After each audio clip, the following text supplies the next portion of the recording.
I was watching the Ride4Rufiji Moment yesterday, and I heard that I used the word anyway a few too many times for my liking. I feel like I misused the word, even, dare I say, abused the word. And so I've decided that from here on out, the word anyway will effectively be replaced by the word anywho. Thus saith Graydon, so it said, so it shall be done. This is your Ride4Rufiji Moment number 24. Jesus said, I have not come to bring peace. In Matthew 10. I have not come to bring peace, but a sword, but division.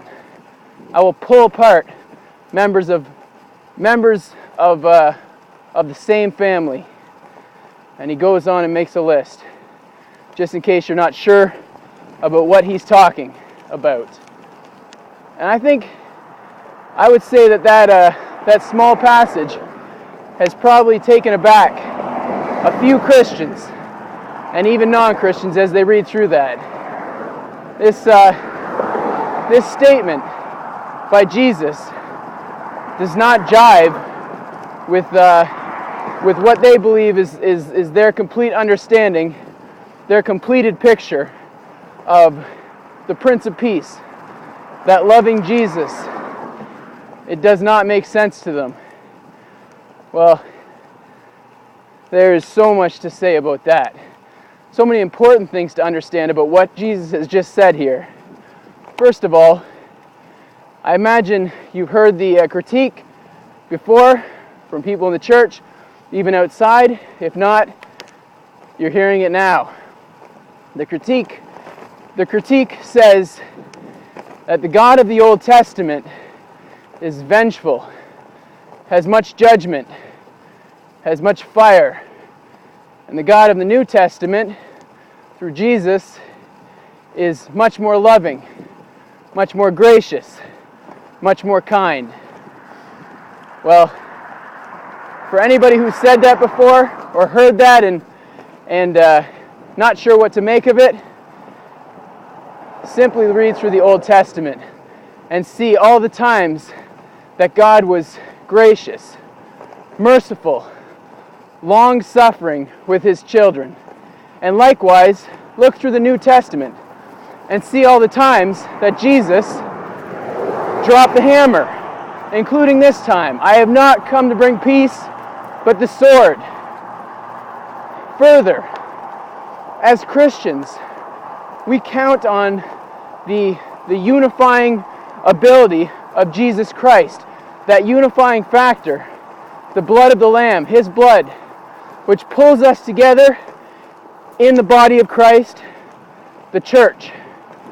This is something as Christians we depend on, that the bond that Jesus has created, the bond that God has put together, the bond that God has assembled between the believers is stronger than any bond that any man can make, and no man can separate that.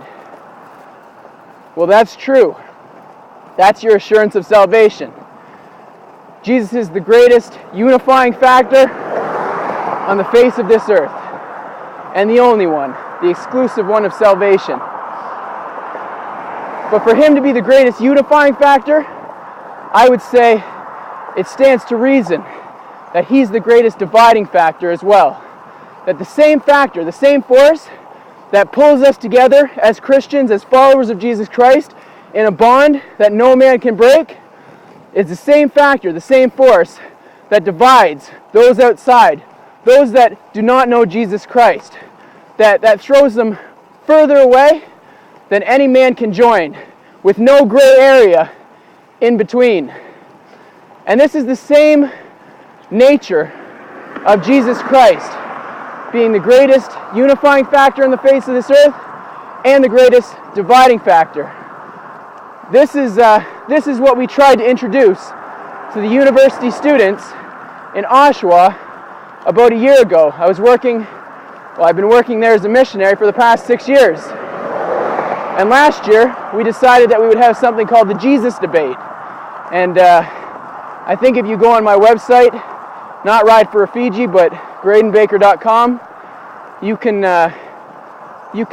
scroll down the page and find all the old material and even the full debate, the full video of the debate, the Jesus Debate. The reason for this debate is, especially on university campuses, which I would say the university represents where we as a country are going in the next 5 or 10 years, because these are the leaders of tomorrow. The biggest ideal, and I've said this before, is tolerance. They have many interfaith councils. They would like it if all the faiths would come together in a big fat hug and throw out everything that is in conflict between the religions and embrace all the similarities.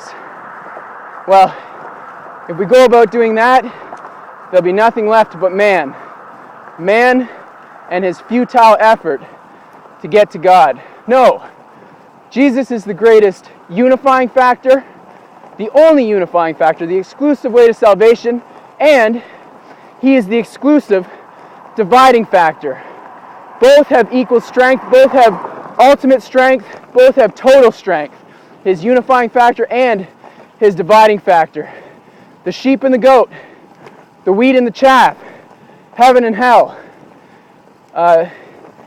These are at polar ends of each other, and this is the nature of Jesus Christ. This is the nature of God, who is the same yesterday, today, and forever.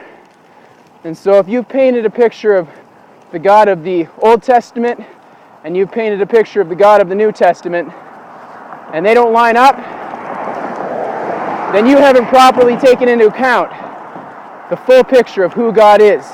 The merciful, loving, gracious God of the Old Testament and the judgment of the New Testament through Jesus Christ. The same God who says, who loves us enough in Matthew 10 to say, I know every hair on top of your head. I have counted every hair on your head.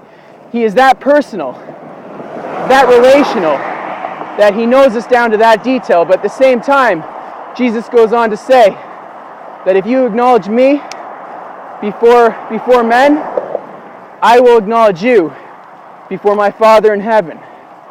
But if you're ashamed of me, if you do not acknowledge me before men, I will not acknowledge you before my Father in heaven.